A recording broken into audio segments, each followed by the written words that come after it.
How to pause reels on Instagram. Now that's I'm going to show you guys in this quick video, so let's get started right away.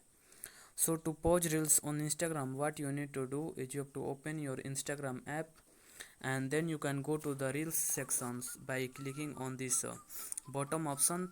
So when you go to the reels section, so what you need to do to pause reels is you have to long hold on the screen, and when you long hold with your finger on the any part of the screen, then you can see the reels is paused.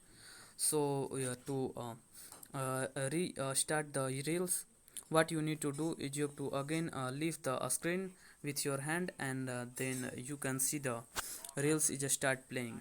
So you to again pause the reels, you have to again long hold on the screen, and it will pause the reels. So that's basically that how you can pause reels on Instagram 2021. And to restart the reels, you have to simply leave your hands from the remove your hand from the screen, and it will start playing the reels. So that's basically that how you can pause reels on Instagram. So if you found this video helpful, please subscribe to my channel, like on this video, and comment below that it works. I appreciate that.